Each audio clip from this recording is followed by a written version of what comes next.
নমস্কার বন্ধুরা, welcome back to my channel Champa Rannaghar. আজ আমি আপনাদের সঙ্গে শেয়ার করব একদম দুর্দান্ত স্বাদের আর ইউনিক রেসিপি। মাছের ইউনিকভাবে কারি তৈরি করে আপনাদেরকে দেখাবো, যেটা কিন্তু এই জামাই ষষ্ঠীতে লাগবে একদম দুর্দান্ত। তাহলে চলুন বন্ধুরা দেখে নিই আমার আজকের রেসিপিটি বানানোর জন্য এখানে 5 পিস নিয়ে নিয়েছি রুই মাছ। আপনারা চাইলে কাতলা মাছেও করতে পারেন। মাছটাকে ম্যারিনেশন করার জন্য প্রথমে দিয়ে দিয়েছি লবণ, হলুদ, গোলমরিচের গুঁড়ো, সবই পরিমাণ মতো দিতে হবে। এবারে দিয়ে দিচ্ছি আদা আর রসুনের পেস্ট মিশিয়ে এখানে দিয়ে দিয়েছি হাফ চামচ। মাছের পরিমাণটা বাড়ানোর কমানোর সঙ্গে সঙ্গে মশলার পরিমাণটাও বাড়বে কমবে।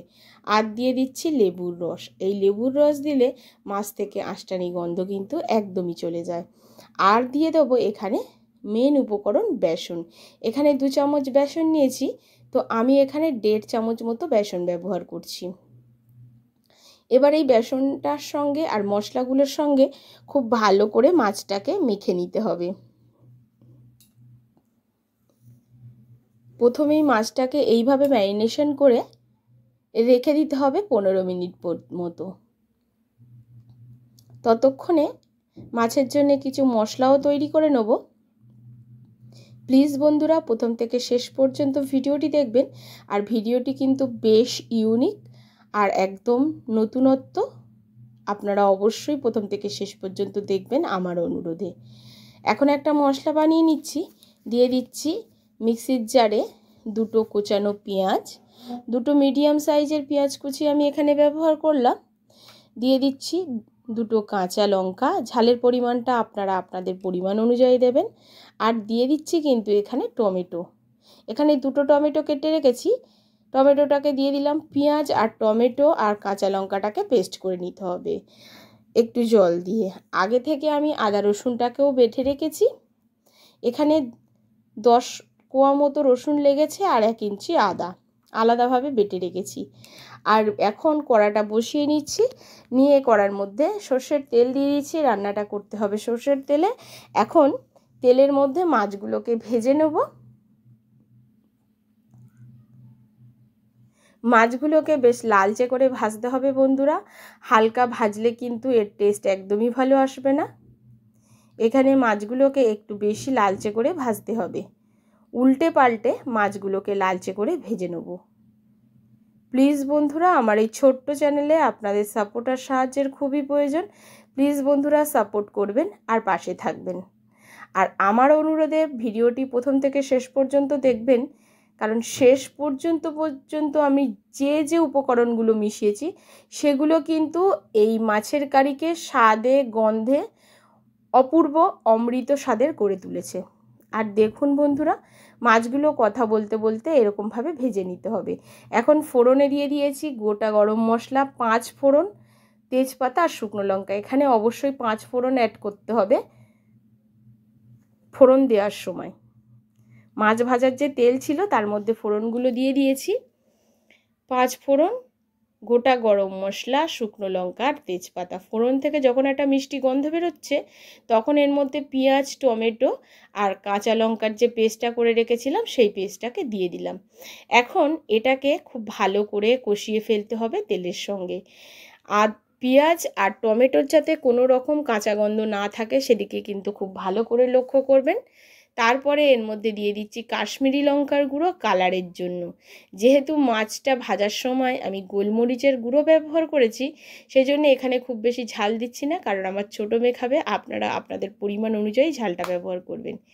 দিয়ে দিলাম লবণ, হলুদ আর চিনি। ঠিক এই টাইমে এখানে চিনিটা ব্যবহার করবেন, তাহলে কালারটা সুন্দর আসবে।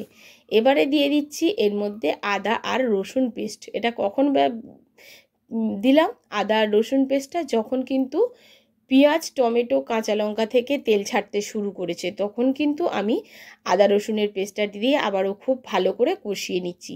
আর এই সময় গ্যাসের ফ্লেমটাকে মিডিয়ামে রাখতে হবে, হাই বা লো করবেন না। এবারে কিছু গোটা মশলা, 1 চামচ গোটা জিরে, হাফ চামচ গোটা ধনে আর 1 চামচ গোটা সর্ষে। এখানে আমি কালো সর্ষে ব্যবহার করিনি, এখানে আমি হলুদ সর্ষেটা ব্যবহার করেছি। এখানে অবশ্যই হলুদ সর্ষেটা ব্যবহার করবেন। এই সমস্ত গোটা মশলাগুলোকে কিন্তু আমি শিলে বেটে নিয়েছি, আপনারা চাইলে মিক্সির জারেও বেটে নিতে পারেন। এখন খুব ভালো করে যখন সব মশলাগুলো কষানো হয়ে যাবে তখনই কিন্তু ওই গোটা মশলার পেস্টটা কিন্তু ব্যবহার করতে হবে। এগুলো সমস্ত কিছু আপনি একসাথে মিক্সিতে পেস্ট করতে পারেন, তবে আমি বলবো আমি যেরকম ধাপে ধাপে দিয়ে আপনাদেরকে কষিয়ে কষিয়ে দেখাচ্ছি ঠিক এইভাবে ধাপে ধাপে মশলাগুলো ব্যবহার করে কষাতে থাকবেন, তাহলে দেখবেন মাছের যে কারি হবে তার কিন্তু গন্ধ বা স্বাদ সম্পূর্ণ আলাদা আর দুর্দান্ত হবে। আর যখন খুব ভালো করে দেখুন গ্রেভি অর্থাৎ মশলাটাকে এইরকমভাবে কষিয়ে ফেলতে হবে। আর দেখুন একটু দানা দানা হয়ে গেছে, তেল ছাড়তেও শুরু করেছে। ঠিক এই সময় আমি এর মধ্যে দিয়ে দিচ্ছি জল। প্রথমে 1 বাটি জল ব্যবহার করেছি, এবার খুব ভালো করে মিশিয়ে নেওয়ার পরে আবারও এর মধ্যে 1 বাটি জল ব্যবহার করব। আর খুব বেশি এটা ঝোলঝোল করব না। দেখুন জলটা দেওয়া কিন্তু আমার একদম হয়ে গেছে, এর থেকে বেশি জল আমি আর দিচ্ছি না। এবারে এটাকে ঢাকা চাপা দিয়ে রেখে দিচ্ছি। গ্রেভিটাকে আমি ফুটতে দিচ্ছি, আর ফুটতে থেকে দেখুন 15 মিনিট মতো ফুটিয়ে নিয়েছি, আর দেখুন কতটা তেল ছেড়েছে। আর গ্রেভির কালারটা বন্ধুরা আপনারা একবার দেখুন কতটা সুন্দর হয়েছে। এখন এই গ্রেভির মধ্যে আমি মাছগুলোকে দিয়ে দেবো। মাছগুলো দিয়ে ফোটাতে যাবেন না, তাহলে মাছগুলো নরম হয়ে একদম বিচ্ছিরি খেতে হয়ে যাবে। গ্রেভিটাকে খুব ভালো করে 10 থেকে 15 মিনিট ঢাকা চাপা দিয়ে লো টু মিডিয়াম ফ্লেমে ফুটিয়ে নেওয়ার পরে তারপরে আমি কিন্তু এর মধ্যে মাছগুলো ব্যবহার করলাম। এরপরে আরও কিছু জিনিস দেবো, যার জন্যে কিন্তু এর স্বাদ আরও 3 গুণ বেড়ে যাবে। আর এই গরমে কিন্তু এই মাছ কারিটা খাওয়ার চাহিদাটাও বেড়ে যাবে। এখন মাছটা যখন এরকম ফুটতে শুরু করবে তখনই নিয়ে নিচ্ছি একটা গন্ধরাজ লেবু। এই গন্ধরাজ লেবুর যে সবুজ অংশ গায়ের, সেটাকে আমি একটা গ্রেটারের সাহায্যে খুব ভালো করে গ্রেট করে দিয়ে দিচ্ছি। শুধু সবুজ গায়ের ছালটা যে সবুজ অংশটা আছে সেটাকেই আমি কিন্তু এখানে গ্রেট করে দিচ্ছি। এখানে সাদা অংশটাকে একদমই ব্যবহার করবেন না। সাদা অংশটা যদি মাছের ঝোলের মধ্যে বা গ্রেভির মধ্যে যায় তবে কিন্তু একদম তিতকুটে হবে। অবশ্যই মাথায় খেয়াল রাখবেন শুধুমাত্র সবুজ অংশটাকে দিতে হবে। এই থেকে দেখবেন যে একটা কি সুন্দর গন্ধ বেরোচ্ছে মাছের ঝাল থেকে। আর দেখুন ঠিক এই রকম সবুজ অংশটাকে দিয়ে দিতে হবে। তো আর একটু রয়েছে সেটুকুও আমি নিয়ে নেব। ঠিক এই রকমভাবে দিয়ে দিতে হবে। প্লিজ বন্ধুরা আমাকে সাপোর্ট করবেন আর আমার পাশে থাকবেন।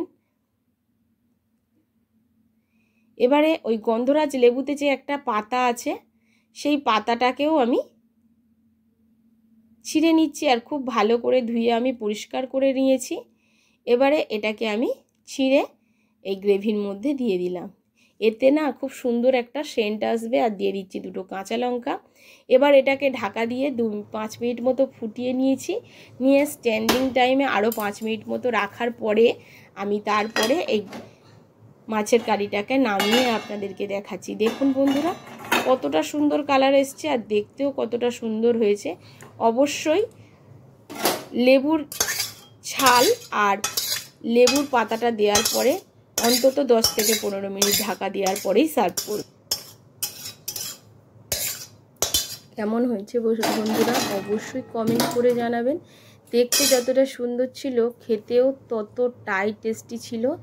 আপনারা না খেলে বিশ্বাসই করতে পারবেন না। আর দেখুন কতটা সুন্দর দেখতে হয়েছে। আশা করছি আমার আজকের রেসিপি আপনাদের ভালো লেগেছে। এই জামাই ষষ্ঠীতে অবশ্যই জামাইয়ের পাতে এইভাবে রুই মাছের কারিটা করে দেবেন আর আমাকে কমেন্ট করে জানাবেন যে কেমন ছিল। আমার কথা শুনে না বাড়িতে অবশ্যই একবার ট্রাই করে দেখবেন যে এটা খেতে কতটা দুর্দান্ত হয়। তাহলে আজ এই পর্যন্ত, আবারও দেখা হবে অন্য কোনো নতুন রেসিপির সঙ্গে। নমস্কার।